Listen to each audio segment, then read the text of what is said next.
Good evening, ladies and gentlemen, and welcome to a very special Wheel and Deal vs Croydub episode of Cable TV. I'm Helen, I'll be your presenter for this evening. We've got a very exciting show lined up for you tonight as I'm joined on the couch by a borderline ridiculous lineup of dubstep heavyweights.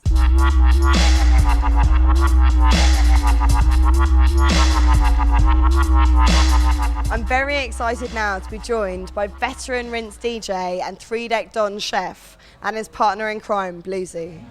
Mr. Sheffel, Mr. Bluesy, welcome. How's it going? How's your night going? Yeah, it's absolutely fantastic. Come down with a few friends, good music, good sound system, good people. It's all you need, you know. So, and it's up the road from my house, so I can be home in 10 minutes or so. That's a bonus, you know. Yeah, it's good. Cool. All right, well look, I wanted to start off by asking you a little bit about the kind of history, background of dubstep. So obviously, Chef, you've kind of been around since the kind of Big Apple days, all this kind of stuff. Can you tell us a little bit about how you kind of came on the scene, and then Bluesy as well? Okay, well for me it kind of started back in secondary school days really. You know how it was back in the day, everyone was in like garage crews when garage was the thing, you know, like 99, 2000s. And I used to hear about this dude, Benga, and like, I wanted to be the best up and coming DJ, yeah? This is how it started. And people saying, yeah, have you heard about this boy, Benga? Benga's saying he's the best, blah, blah, blah. I was like, nah. Anyway, I heard some tunes, yeah, by Benga, like his early tunes. And I ain't gonna lie, at first I didn't believe they was him. I thought, nah, no one our age is making tunes like that. Like, he's someone's ghostwriting for him. So anyway, eventually I ended up joining like Smooth Criminals, and in there you had Benga, Scream, Alpha, Tense, Flash B, and became like the third DJ in the crew. We used to play house parties, Benga would bring his decks, I'd bring my speakers and amp, you know, like literally getting busts with my speakers, and it was crazy. So you would be kind of the DJ for that crew, innit? While they were... Yeah, like when they started concentrating on production, that's when I fully took over with the DJing. Because they knew what they wanted to do with the production, didn't really have the time with the DJing at the time, and there weren't as many gigs either, so, you know. But yeah, I was just always on, you know, playing house parties, youth centres, like whatever, you know. Then I got a moped that was the same thing, you know. And then eventually, like, it was just through Big Apple as well. I'd bump into them at Big Apple, but then when I joined the crew, that's when it started to like take off. Kick off. Yeah, like when I went Big Apple the first time, that was through one of my mates, because I used to go to school with Hatcher, and at the time I used to go to a shop called Wax City to buy all my garage and stuff. But he's like, no, I go down to Big Apple, my boy Hatcher, he'll sort you out proper. So I went down there, met Hatcher, he introduced us, and then just cracked on from there really. Like, Hatcher was like the main guy really that kicked open the door for dubstep. He was the first guy that was on the darker garage. That's where it kind of come from, you know. And we'll go to the shop, and he would just have all these new tunes like on dub plates, one-offs, like, and I'd be like, I want that tune. It's like, he monopolised it for ages, didn't he? He had an exclusive with everyone, Scream, everyone Benga, was exclusive Loafer. to Hatcher at one stage. Everyone, Benga, Scream, Loafer, Mala, Koki, everyone, you know, like literally from Croydon, you know, that's how it was. And then Forward was kicking off, and then like literally everyone from the shop would go up and support him, make noise when our boys' tunes are going off. And it went from like him doing a warm-up set Forward to Hatcher playing like the main set, like he was the main guy, you know. Like we used to roll up there, it was so, like we was all young, we was too young. Like when I first started going Forward, I was like 17, couldn't drive or nothing, so like we used to get a limo up there. It's £15 each. Pretty gangster. Yeah, just get the limo out there and a free bottle of bubbly, and you could smoke. So yeah, it was alright. But yeah, Big Apple, that is the hub. Like, that's where dubstep kicked off. Like Big Apple, that was like a training camp, DJ training camp. Whoever John Kennedy, got to big up John Kennedy, because he played a big part in pushing everyone that he saw that had potential and talent and the right, I don't know, frame of mind, you know, like if he could see you're serious, then he'd give you the time and like really help you out. So like big up John Kennedy. Like he definitely is unsung hero of dubstep, you know, like, so big up JK. I mean, it is just like insane, like as a fan, to, you know, when you read the kind of alumni of kind of Big Apple, like everyone, like not just like Hatcher and all this kind of stuff, but also like artwork and also the Horsepower Boys and all this kind of stuff. It was just like a melting pot, you know, like everyone. That's how I'm hooked up with Cyrus, Plastician, like, you know, N-Type, Walshy, like, you know, everyone that's been doing it from early you know, Yeah, all come there. through Big Apple. What about you, Bluesy? Like, where did you kind of come into the mix? At what point did you come into the mix? I grew up with N-Type at school days, and from there, when I was about 13, I had a record shop, and I joined up with Cool FM when I was about 14. And it's kind of weird because N-Type went to Delight and then he went to Rinse FM, and one day we were on a block, me and Slimsy were talking, and he's like, yeah, someone from down your way has joined. And it happened to be N-Type, you know, we used to share blocks. Yeah. So it's a small world, and then, you know, N-Type showed me about the whole dubstep thing, and I'm from there hooked up with it, Chef, and we run a label together called Sub Freak, and I help out at Wheel and Deal, you know, just in the background. Yeah. You know, I like to have a little bit of everything. You know? So tell me about like the early pirate days. You know, before there was internet, it was radio, you know, like, that's how I used to find out information for tunes, tape it, you know what I mean, get your TDK out. The old days, there was a different passion and energy about pirates, you know, like, I used to love it. I remember listening at home when I was young, thinking, I wonder what it's like to be on a station, blah, blah, blah. And then I remember I was 16, I think, was when I got on my first station. I've been on most of the stations, man, on London throughout that time, you know. And found my home at Rinse early 2004, you know. And, Long time. Yeah. I did my first show in 2003, actually, but I've been on there since 2004. The funny thing is, I used to do the rigs, and when Chef the actual climbing out. Yeah. In case like it's our such a viewers small don't world. know, can you explain like about that sort of, you know, about the climbing up onto the top and like the transmitters? You know what, because people don't always know like. It's the only bit of exercise I ever used to get. Since I left, all I do is sit in front of Logic, or we watch TV programs, and that's it. But the funny thing was, Cool FM used to be like 3 days a week instead of 24/7, and we used to turn off on a Sunday, and the time that we'd turn off, it would be Chef and Beezy. They're rigged by mistake, so Cool FM will be running, but Chef will be blank, you know? Yeah, they're meant to be turned off Cool, but they'll turn off Rinse. And then all the listeners will be like, what happened? Like, the line's gone dead, it's gone dead, I can't hear you. Like, sometimes I'll be mixing for ages, wouldn't know, because I weren't looking at the phone, and they'll be like, yeah, you've been off here for half an hour. I'd ring up the management, and they'll be like, I don't know what's happened, we look into. But it used to happen on a regular basis. And this is the guy that used to do it. It's Bluesy's fault. I am the ultimate at excuses, I'll be honest, you know, I love blaming other people. Tell me what's going on with your labels right now. Like, tell me what we've got to look forward to at the end of 2012, beginning of 2013. What's going on? Okay, yeah, there's a lot going on for Sub Freak this year. We've just had Prism out on a 12-inch vinyl. That was 2 Hearts and A New Life for Lily. That's doing really well. Big up Prism, all the crew stateside. We've got one with Rat Pack as well, featuring Everson Allen. And also, hopefully, Litmaster Mark, we're going to finish that tune as well. We've got plenty in the pipeline with that. Most memorable night at Cable, tell us about it. I'd say the last Wheel and Deal at Cable. I've played a lot here. I love Cable because it's got a good sound system, yeah? Let me make this straight. It's a good sound system, they care about the sound. Yeah, so big up the sound engineer every time, yeah? Big up security, always a good time, man. I'm not just saying it because I'm here, yeah? If it weren't the truth, I wouldn't be talking. I would have just blanked it. So, but yeah, big up Wheel and Deal. Absolutely big thing, big party tonight. What about you, Bluesy? What's your biggest night at Cable so far? My biggest memorable one would be Jungle Fever when we first came to Cable. You know what? I really enjoyed that. I don't think I've had a night like that since anyway. I really enjoyed that. Chef Bluesy, thank you so much, and yeah. Thank you. What a great night. Big up Cable.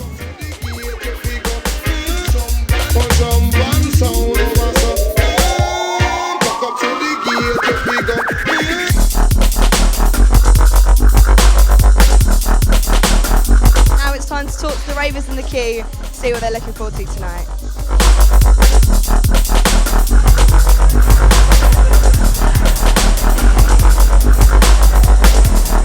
Corky! Yeah! Who are you here to see tonight? N-Type, man, N-Type. Benton, the youngster, what can I say, man? Those guys are killing it. Who are you guys here to see tonight? Koki. Straight up. Straight up, Koki's the king, innit? Sergeant Pipes. Sergeant Pipes and Koki. Koki, Sergeant Pokes. Koki and Youngster. Yeah, no, N-Type would do a 6 set as well. Who are you guys here to see tonight? Youngster. Koki. You missed him yet? Youngster Bailey, innit? Youngster, N-Type. N-Type. Everyone loves it, man. Cable's such a friendly environment. Cable's the one, mate. Love Cable's it. the one. That was the best place to be, man. Youngster and N-Type are my fucking favourite DJs on the planet, man. Listen to Minimal Monday. Yeah, Minimal Mondays. Shit. Youngster, you're a fucking legend, mate. N-Type, you're a legend. Fucking Toast, you're a legend, man. They've been doing it since since they dot. Basically, they've been like, you know, working hard, making sure everyone hears this music and everyone gets to know the scene. Why do you think they're kind of important, and why do you think nights like this are important? Because it's real dubstep, isn't it? Koki started it, so obviously it's the creator of the whole scene. Dubstep just brings out more emotions. Like music, normally like house music and stuff, like you vibe to it, but it doesn't bring out the emotions that, like when you hear a dirty bass line and proper emotional lyrics and like melodies and shit, it doesn't bring out the emotions that other music does. So you get people that like dubstep and then they'll get into drum and bass from that, or you get like original jungle heads, like they'll love a bit of dubstep because it's got the dub influence and that. Like it's just brilliant, mate. Like it's just such a friendly atmosphere. Can I ask you a few questions about dubstep? What do you know about dubstep? What do I know about dubstep? What's your favourite tune? Who's your favourite artist? Okay, my favourite artist is Lofa. Straight up, I love that beat. Yeah. Like picking a tune is just too hard. There's too many different types of things. If it's on a dubbies vibe, if it's on a two-step vibe, whatever. Yeah. My favourite tune dubstep-wise, Jazz Lick by Lofa. You could have any back-to-back set with anyone of any genre at Cable. Who would you want to see? Scream and Jamie Jones. Scream. I'd say Scream and Benga, yeah. Yeah. Scream and Benga do back. Scream back-to-back Benga. That'd be hot. Yeah. It might be a Skrillex, man. Honestly, I love that guy, man. Since he's fucking legendary, man. I want to see Casper and Scream because they never worked together before. Both pioneers, never seen them work together before. Any back-to-back set of anyone, tell us. Who is it? Genre, Tiny Temper and Calvin Harris. That's terrible. That's actually shocking. Susan Boyle and Deadmau5 would be a crew.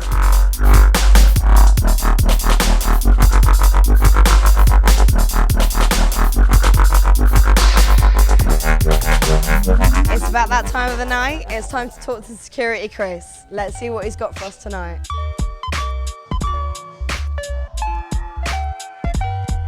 Hey, what's up? It's Security Chris here at Cable. Get your IDs ready. If you're able, you'll hear banging tracks spin. But remember, if your name's not down, you're not coming in. Hi guys, Security Chris here. Since we've launched this program, lots of you crazy kids have been coming up to me asking for shout outs. So we're going to start the ball rolling. We're going to give a big shout out to Debbie, Sophie and Holly. Pure drum and bass and dubstep ravers coming here every week. Big up girls, big up girls. And if you'd like a shout out by Security Chris, send an email to the club or come and see me on the door. Remember, stay out of trouble, you crazy kids. You know me, I said, we don't want to war tonight, and we don't want to fuss and no fight. It's time to chat now with the official MC of Magnetic Man, Scream, and of course DMZ crew, the legend that is Sergeant Pokes. Sergeant Pokes. Hello. Nice to have you here. Lovely to be here. How's your night going? Yeah, really well. Having a great time, man. Loving it. Good, good. So, we're here at Wheel and Deal. And Croydub. Versus Croydub. Yes. Tell me about Croydub. You are basically the mastermind of Croydub. Yeah. Tell us about it. Tell us why it's an important party. What I was trying to capture when I started Croydub, in the early days when we were all first kind of like doing forward and parties like Rebel Bass that Warp Records used to do, there was no scene. So with Croydub, you know, it came probably like 10 years probably after Forward. I think we've been doing it for like, I think this is our 5th year now. The close of this year is 5 years. So there's like a, yeah. It's been going for a minute. And kind of what I wanted to recapture was, like, and this is why I do it on a Sunday at the usual spot. I wanted to do a thing where, one that was local to where kind of all of us were living, or what was considered like... See, I wanted to ask you about that idea of it being local, like to Croydon. Yeah. Like that is quite an important part of the Croydon idea. Yeah, it's huge because there's a thing where there's a lot of people from Croydon, who are oblivious to the fact that a couple of scumbags from locally, you know, we found an opportunity. We were told we would never do nothing in life, found a passion, and created something. And that's it, yeah. And so what I wanted to create was a thing where, as much as it was about a party and a celebration of the music, it was also a thing where on a Sunday night, the most of us on a usual weekend haven't got a show and we don't see each other anymore. I really wanted to do a party where we were all kind of able to get back together locally, have a little drink, play some music, and also to try and create like a bit of awareness in Croydon, because it's, you know, it's not about Croydon, but this is like one of the important, man. Yeah, and this is one of the like electronic genres that, you know, that for the UK, you know, places like, you know, within Germany and within France and America, you know, there's certain electronic genres which they've created, but I think to me UK is somewhere that a lot of the world looks to for what should we be doing. Yeah. And I'm really, really proud of what we've achieved. In 2001, back then I was still very much going to metalheads. I was very much a drum and bass head. Yeah. And Lofa was a drum and bass DJ, and a sick one, do you know what I mean? Like, yeah. And this was like Mala and Koki I went to school with. My dad went to school with Koki's dad. My dad used to work on building sites with Mala's dad. The very idea that anyone, like if you go back to like the Croydon days and go back to the roots of things, the very idea that someone could accuse anyone of selling out, it's just crazy that, that the genre has got to a point where it's possible for people to accuse you. Yeah. I mean, like that's the mainstream shit. If people are like, sorry, I shouldn't have said shit. You're exactly right. But my argument to it is, anyone who starts talking about underground and overground, right? Listen, in 1989, 1990, I was listening to pirate radio, listening to when club was still a genre. Yeah. I was 10 years old, right? Club was a genre. My mum. Yeah, not guitar genre. No, genre. And my mum's downstairs going, oh my God, he's upstairs smoking ecstasy tablets. And like, do you know what I mean? Like, what is he listening to? Yeah, like losing ecstasy pipes, like losing her mind. And I was like, it just like reached out to me. Yeah. What is your very first like earliest memory of like getting on the mic, of actually like doing that to music? Oh, it's not to music, but my first memory of getting on the mic. I was with my mum, and we were in Marks and Spencer's, and I lost her. And I was probably about 5 years old, and I made my way to this like customer services, and I was just like, and they kind of looked at me like, you're 5, with like a scruffy afro, you're wearing a school tie on Saturday over your regular t-shirt, because my mum was like, if that's what you want to wear, that's what you wear.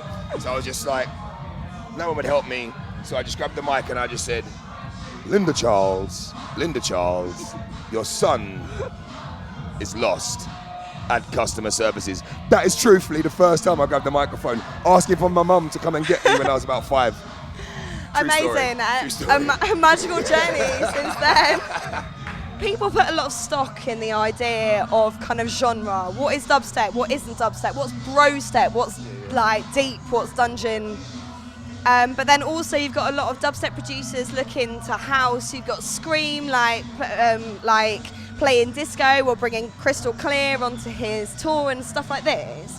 Like, what do you kind of think of that? How important is all of that? Ultimately, if we're talking about like producers and DJs, these are people that you want to have a passion about music, not just a passion about themselves. Yeah. So it's like, of course, none of us grew up listening to dubstep. Do you know what I mean? So for like DMZ, for example, I was at school from 1991, senior school with Mala and Koki, We were junglists, We had older brothers, cousins, friends. Listen to this. We were junglists. And so like when Mala first was playing me like dubstep stuff, Hatcher and Crazy D sets, I was like, it's all right. It's a bit garage, But like you say, the passion about genre. Yeah. I was like, I'm a junglist in my heart. Because you're young and like... Yeah, I'm young, now I'm a junglist. disrespect garage because you've taken all these jungle tunes and you've taken these samples from these jungle tunes and turned them into crap garage tunes. That was my, that was how I perceived it at the time. In fact, like you go back and it's house and it's this and it's also, that. Yeah, because to me, these jungle tunes are the original. Yeah, this is not a sample. Yeah. That's the original. And then with age, it's like, Maybe it's a sample. Yeah, it's that thing that comes with time.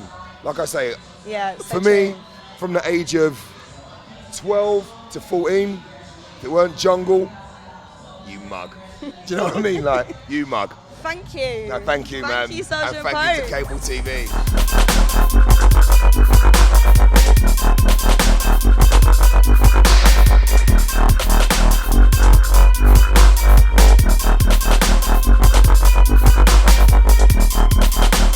And so we come to the end of another epic night at Cable. I'm knackered. The DJs were killing it. The ravers were having it. We'll see you next time on Cable TV. Yeah, I'm Koki. And I'm Chef. And you're rolling with the We Bear Silence crew. Cable been absolutely massive tonight. Sound's been crystal. All the DJs being on point. Big up the crowd. Absolutely large as usual. Stay out of trouble, you crazy kids. Back up to the gate, you figure.